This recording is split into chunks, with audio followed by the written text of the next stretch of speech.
Well, I guess I'd rather a green balloon tied to the front of a trailer than a red balloon hanging out of the sewer. You'll float too.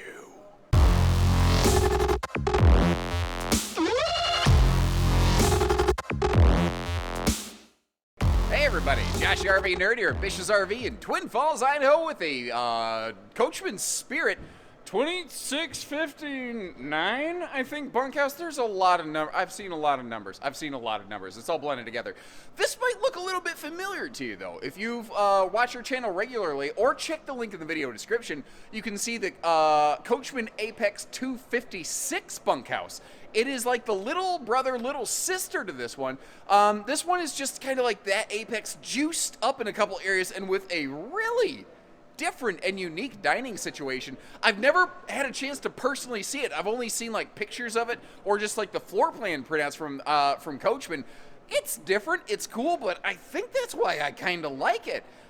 It kind of has a little bit of the feel and the function of a freestanding table while still having some of the function of a booth, giving us a little bit of like storage potential, you know? But we have a great campsite window coverage, fantastic entertainment center, double over double cargo bunkhouse in the back. We're extra tall. We have a true queen bed with an awesome storage system below, nice tall shower, Azdel, heated belly, battery tending solar package. There's a laundry list of really good things that go into this one. There's a couple little glitchy features on it. I'm not sure what the travel access is like, but before we finish this video, I will make sure I close the slide up so you can see that. And that's the kind of extra stuff we want to do. We want to show you the good, the bad, with the ugly, with everything in between. At Bishs, our goal is to always help you find your second camper the first time around. And if that sounds good to you, along the way, leave us a couple comments. Let me know what you think about this one. You know, what you like, what you dislike. I'm really curious to know what you think about that dining setup. Make sure you subscribe, catch us on the next one, and remember to check that Apex link in the description. For now, though, let's get going. Now, I got a feeling this is probably going to be one of those floor plans that somebody looks at and they either go, oh my gosh, honey, we finally found the one. Or you're going to look at it and go, not for me. That's not for me. And that's okay. I mean, not every RV is intended to be the best perfect fit for every single person out there, you know. They all have their own special little qualities. They all have their good, the bad, the ugly, and everything in between. That's why I make so many videos. I tell you what, guys, if you can find the one trailer that everybody agrees on, we will pay you some serious cash money.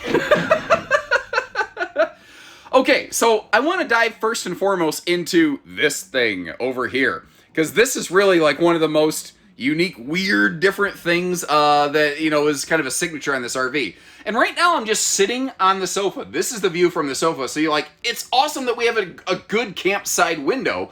Not to mention the fact that, especially when the shades aren't pulled down, you can also see out the bunk windows a little bit off the campside. Now, the TV can pivot a little bit. We'll see that in a minute. So you've got good viewing over there. But look at this thing. What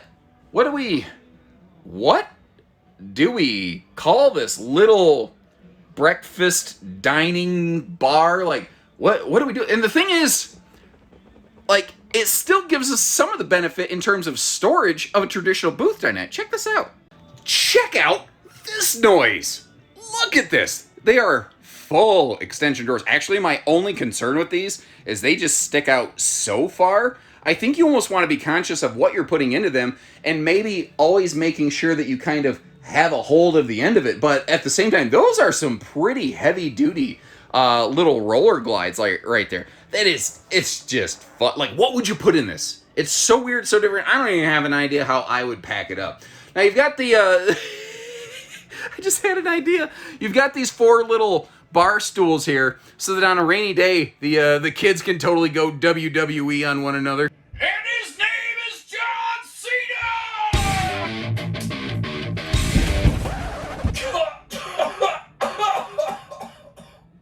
Bad idea.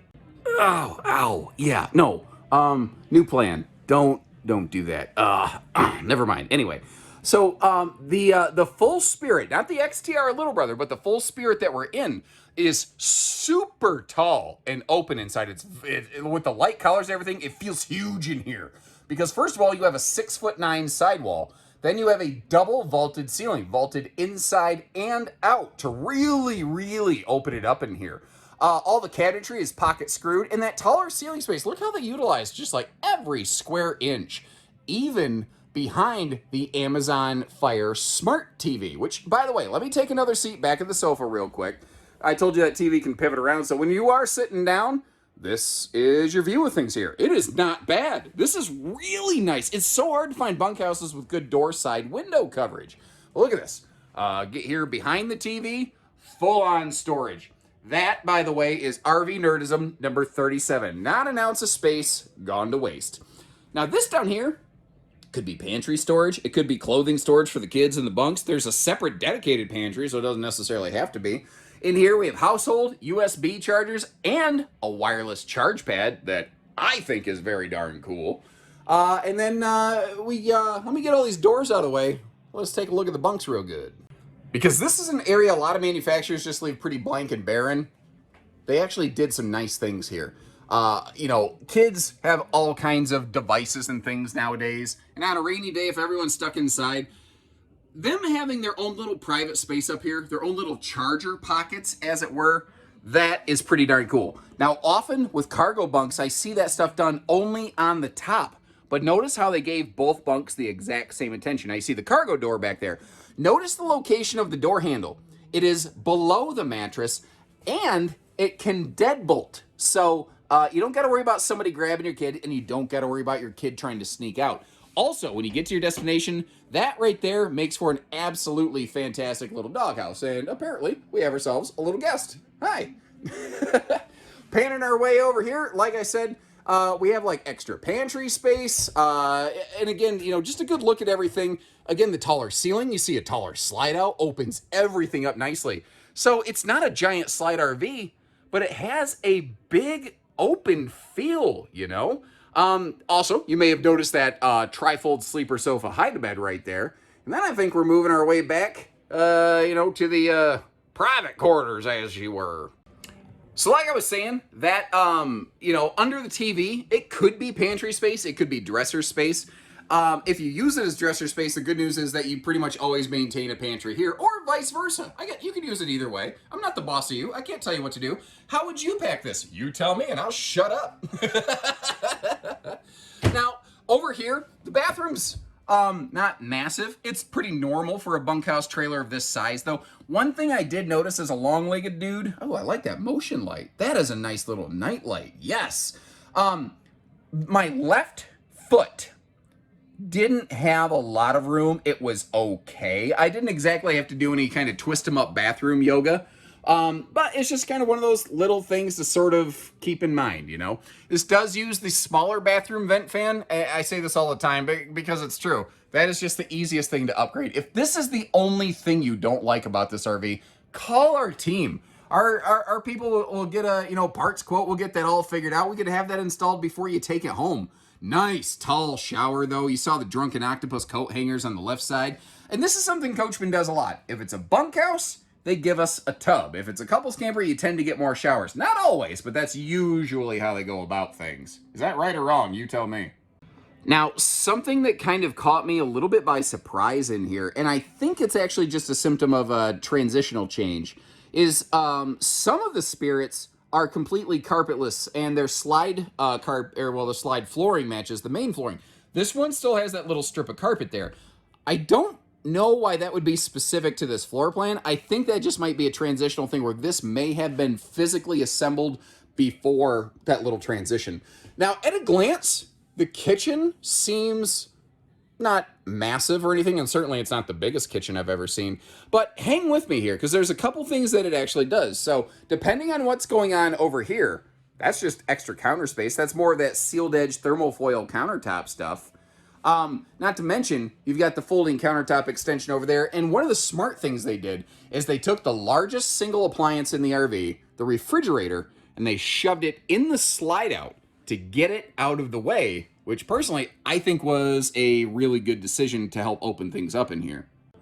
Now, speaking of the refrigerator, what is standard in here is a larger 12-volt DC compressor fridge.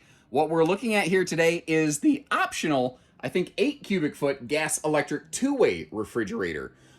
So, you know, you can get this built either way, depending on the fridge and the power source that you're looking for. You know, you have both of those options available. And remember that what you're seeing in this video isn't necessarily exactly what we have at every single one of our Bishs RV locations. I will leave you always a link in the video description where you can check pricing and availability. You can see how one is equipped, and I always highly recommend calling one of our outfitters, before you make the trip, before you think you know exactly what you're looking at, to verify all of that so that we can ensure you're getting the exact camper that you think you're getting. We want this to line up, obviously. Now, as you see right there is that handy little storage slot for the, sink inserts, as it were. And this is definitely a floor plan. I am glad they include that flip-up counter extension. It is really needed here. There is a sliding privacy door to close off the bedroom. This is a 60 by 80 true queen bed, by the way, not a shorty. You see how both sides of the bed have the household and the USB outlets? What would you guys think about this idea? Please give me some feedback. Have you seen Wildwood's travel trailers? They're sticking tins. They have a little cutaway cubby pocket in their side closets like that. I think that would be nice because I think that would open things up in here quite a bit. What's your take on that? TV hookups here across from the bed, pretty normal. Very few people tend to actually utilize those, but they're there, This this vent is just a vent. It's not a fan. But you see those lights on both sides? That means we have 12-volt power available two ways. We could easily wire something up to that. I accidentally left that one closet open. Let me get the rest of the cabinets open here. Just a moment. With the sweep nose on this, it's not the biggest, deepest chunk of storage. But, I don't know, man. At least it's not wasted, That ain't bad. Dual hanging closets on both sides. They got the little, kind of a big old lip at the bottom. A little big old lip. I am such an idiot. Why do you guys even watch me? Whatever. Let's get the bed out of the way. Move, bed, get out the way. Look at that. It listened. And I'm glad it did, because under here, this is one of the coolest underbed storage arrangements I've seen, and it's one of the very few more original things I've seen in a long time. So just by lifting up the bed, you basically have a drawer and a drawer on top, like a chest or so. This cushion right here, the bench is actually more reinforced right there, so if you want to sit there, you can. But if you want to, you can take that laundry basket, and there is a waste basket in there. This pet pad fits perfectly under their ideal little pooch palace, as it were. Could be a little cat box spot, depending on how you camp or what you do or anything like that. Then just all the extra drawer space. Having dresser drawers in a bedroom is something that just very few travel trailers seem to commonly provide. So I think we've pretty much nailed it here. Oh, I did notice also double ducted AC. You notice how there's like two sets of ducts, and they're all vented and louvered, which is the fancy talk for the fact that they can all turn and be opened or closed individually. But the one thing we haven't really covered is, what is the road mode travel accessibility like? Well, the short answer? Pretty darn good, actually. Maybe a little bit better than its similar Apex 256. The Apex is a very similar layout, but it's squished down a little bit smaller. And where you really see that reflected is when the slide is closed on the Apex, you cannot open the bathroom door. You do not have that problem here, however. The little bit of extra length means that this RV, I think, is what I'm going to call totally turtle friendly, dude. You can get to just about anything in here. And like I said, this does have that cargo bunk function. One of the cool things about that is the way it's positioned in like this hallway that we've created. You've got yourself a long cargo loading capacity. And if you like the way we take the extra time to show this kind of stuff with the slides closed, make sure you hit that subscribe button. In the meantime, though, let's step outside. Now, normally, a balloon would not be included on the front of every one of these, but if that's what it takes to earn your business, folks, we are willing to step up and take care of that for you. The full Spirit series here, as compared to an XTR, the little brother, which I actually have right beside me over here, has that, big front 3/4 nose cap with the stone guard down below. I kind of like the combination. I think it gives it that good smexy curb appeal while still, keeping the stones at bay, as it were. They use 20-pound propane tanks on these, so like if it's Sunday and you run out of propane, if you had to, you could go to a gas station and get that swapped out, not to mention they're lighter weight.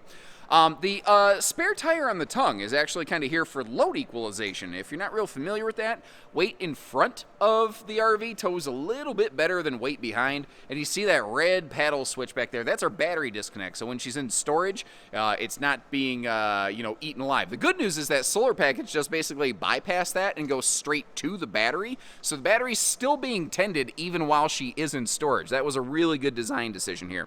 Now, as I mentioned, inside that awesome, vaulted bed storage, it does pump into the pass-through a little bit. Not bad. I mean, there's still a full-on pass-through over here with the little kind of corner pocket, side pockets. Plus, you got the little, fishing pole box, whatever you feel like putting up here, pool noodles, the plastic extendo lightsaber, as it were, and you've got the little cordless jack drill bit right here. So if you don't want to go manual, if you bring a power drill with you, you put your jacks up and down real fast.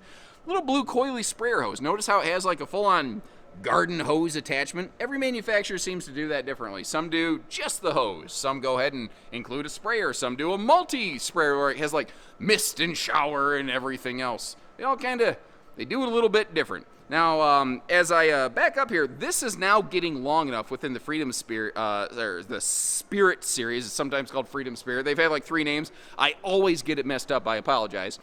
But we're getting long enough that you start bumping into wide stance stability axles. And what this is doing for us is basically, unscientifically saying, it is helping you cheat the wheelbase. It's making this RV tow and feel smaller than it actually is.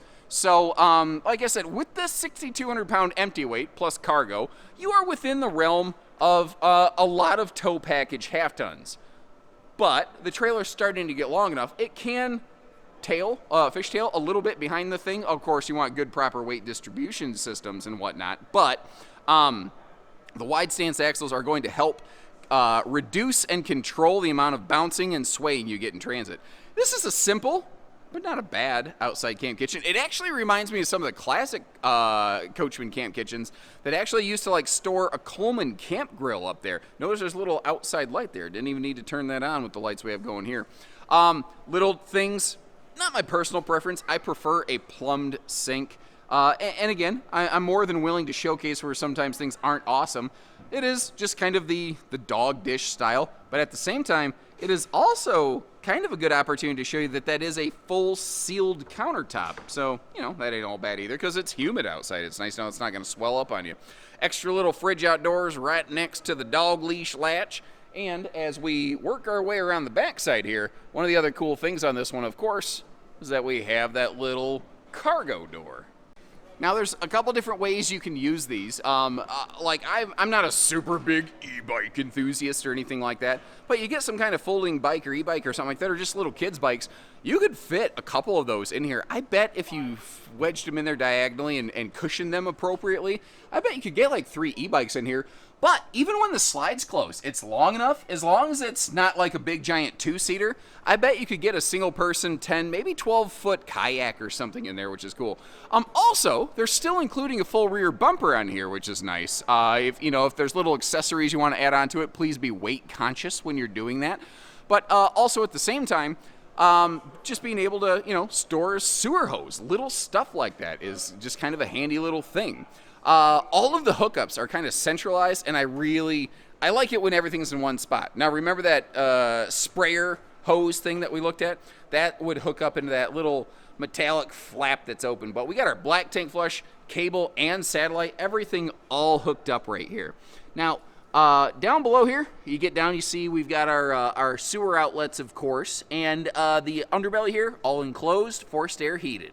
Not a Four Seasons Magic Camper, but solid extended seat. Frankly, unless you're going to be in this at hard sub-freezing, you're going to be fine. Now, I'm trying to be better about this year, showing if there's multiple sewer outlets. Because the kitchen's forward and the bathroom's back on this one, unfortunately, there is a location right there where you do have a separate outlet. That often happens when you have plumbing fixtures on opposite sides of the axle. There's just only so much you can do with it. And this is kind of cool. It's detachable, it's removable, but it does include a handy little digital leveling indicator. which is just, I mean, every time you go camping, you're going to need to level the camper. So just one less thing that you got to worry about is always welcome to me. What am I missing? Oh, the green balloon? Thank you. Actually reminded me. Azdel. This is an Azdel Ultralite. And what that means is your sidewalls here, instead of a common wood product, Luan paneling, it actually has a composite resin paneling in it that is lighter weight, it's noise dampening, has a little bit better kind of R value to it. So like I said, a little different. Sometimes a little different ain't a bad thing. Let me know what you think about it. Again, I'll leave you a couple links. I can think of a kind of similar Freedom Express and Apex, some other things that, if this is maybe a little too heavy, you need to scale back on, or if you want to go just one step bigger, I'll give you a couple different options that you can kind of do some cross comparison right there, just one click away. Speaking of one click away, you can always check for pricing and availability, find out which of our locations has one of these on hand and what we're asking for it anytime with the link in the video description. So until next time, take care, stay safe, have fun, and happy camping, everyone.